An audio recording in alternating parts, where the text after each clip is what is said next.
सबसे बड़ा सवाल ये है कि वहाँ शेख हसीना की जगह लेगा कौन। हालांकि दावेदारों की लिस्ट काफी लंबी है, जिसमें सबसे बड़ा नाम बेगम खालिदा जिया का बताया जा रहा है। बांग्लादेश नेशनलिस्ट पार्टी के अध्यक्ष बेगम खालिदा जिया की रिहाई की खबर सामने आने के बाद अटकलें लगाई जा रही हैं कि उन्हें देश का अगला प्रधानमंत्री बनाया जा सकता है। हालांकि इस बात की अभी तक कोई आधिकारिक पुष्टि नहीं हुई है। शेख हसीना की कट्टर विरोधी माने जाने वाली 78 साल की खालिदा जिया के पति 1977 से 1981 तक बांग्लादेश के राष्ट्रपति रहे थे। खालिदा जिया के राजनीतिक करियर की शुरुआत तब हुई जब उनके पति जियाउर रहमान की राष्ट्रपति रहते हुए 30 मई 1981 को हत्या कर दी गई। खालिदा जिया साल 1996 में बांग्लादेश की पहली महिला प्रधानमंत्री बनी थी। हालांकि ये सरकार महज 12 दिनों तक ही चल सकी थी।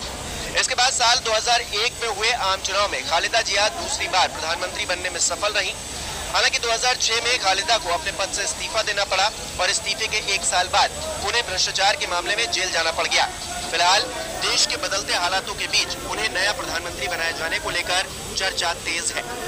वहीं बांग्लादेश के सबसे बड़े विरोधी दल बांग्लादेश नेशनलिस्ट पार्टी के कार्यवाहक चेयरमैन तारिक रहमान भी देश के नए प्रधानमंत्री बन सकते हैं। वो पूर्व प्रधानमंत्री खालिदा जिया के बेटे हैं। तारिक रहमान को ही लंदन में बैठकर बांग्लादेश में तख्ता पलट करने का मास्टरमाइंड बताया जा रहा है। तारिक रहमान को बांग्लादेश में भारत विरोधी राजनीति का प्रमुख भी माना जाता है। वो सालों से बांग्लादेश में इंडिया आउट कैंपेन को आगे बढ़ा रहे हैं। तारिक रहमान को आतंकवाद फैलाने का दोषी पाए जाने पर साल 2018 में 10 साल की सजा सुनाई गई थी। वो 21 अगस्त 2004 को आवामी लीग की रैली में आतंकी हमले के दोषी पाए गए थे। शेख हसीना के इस्तीफे पर प्रतिक्रिया देते हुए तारिक ने कहा है, शेख हसीना का इस्तीफा लोगों की ताकत को साबित करता है और आने वाले पीढ़ियों के लिए एक उदाहरण होगा जो दिखाएगा कि कैसे लोगों का साहस अत्याचारों पर विजय प्राप्त कर सकता है। वहीं शेख हसीना के देश छोड़ने के एक दिन बाद स्टूडेंट्स अगेंस्ट डिस्क्रिमिनेशन के नेताओं ने कहा कि वो नोबेल पुरस्कार विजेता डॉक्टर मोहम्मद यूनुस को देश की अंतरिम सरकार का प्रमुख बनाना चाहते हैं।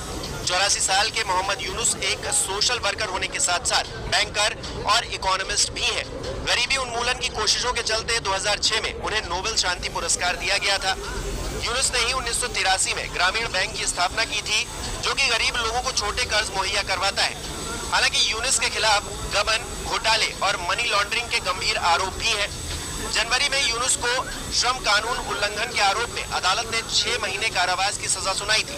बहरहाल छात्र आंदोलन के प्रमुख नाहिद इस्लाम ने मोहम्मद यूनुस को अंतरिम सरकार का मुख्य सलाहकार बनाने का प्रस्ताव दिया है। खबरों के मुताबिक उन्होंने इस प्रस्ताव को स्वीकार भी कर लिया है। इसके अलावा शेख हसीना के इस्तीफे के बाद बांग्लादेश के आर्मी चीफ वकार उस जमान ने ऐलान करते हुए कहा था कि हम एक अंतरिम सरकार बनाएंगे जो फिलहाल देश को चलाएगी। इसके बाद इस बात की चर्चा होने लगी कि क्या अब आर्मी चीफ वकार उस जमान प्रधानमंत्री की कुर्सी पर भी बैठेंगे। हालांकि इसे लेकर कोई कंफर्मेशन नहीं है और वकार उस जमान के पीएम बनने की बातों में ज्यादा दमखम भी दिखाई नहीं दे रहा। हालांकि उनका नाम भी चर्चाओं में है। कुल मिलाकर खालिदा जिया, तारिक रहमान, मोहम्मद यूनुस और वकार उस जमान के अलावा वरिष्ठ वकील Sara Hussain, retired 3 star general Jahangir Alam Chaudhry, Bangladesh bank के पूर्व गवर्नर सालेहुद्दीन अहमद भी पीएम बनने की दौड़ में शामिल है। बांग्लादेश में सबसे बड़ी इस्लामी पार्टी जमात इस्लामी के प्रमुख शफीकुर रहमान का नाम भी इसी रेस में बताया जा रहा है। गौरतलब है कि बांग्लादेश के मौजूदा हालातों में 2 तरीके से सरकार बन सकती है। एक है परंपरागत तरीका और दूसरा है केयर टेकर सरकार। बांग्लादेश की परंपरा कहती है कि जब भी ऐसी स्थिति बनती है तो देश के चीफ जस्टिस को देश चलाने की जिम्मेदारी दी जाती है।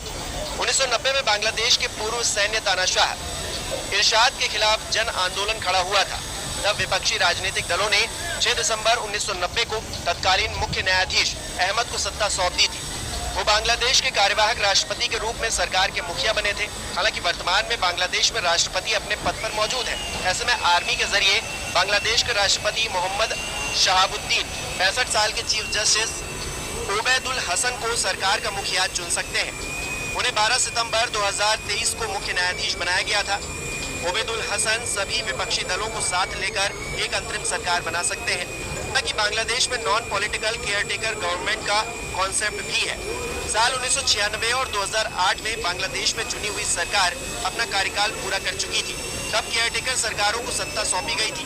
केयरटेकर सरकार के कोई भी सदस्य किसी राजनीतिक दल से नहीं होते, इन्हें चुनाव लड़ने की अनुमति भी नहीं है।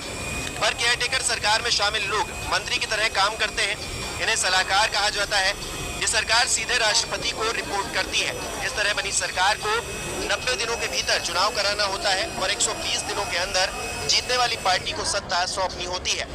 बहरहाल बांग्लादेश में उथल पुथल की स्थिति बनी हुई है। देखना दिलचस्प रहेगा कि शेख हसीना के जाने के बाद सत्ता की चाबी आखिर किसके हाथ में जाती है।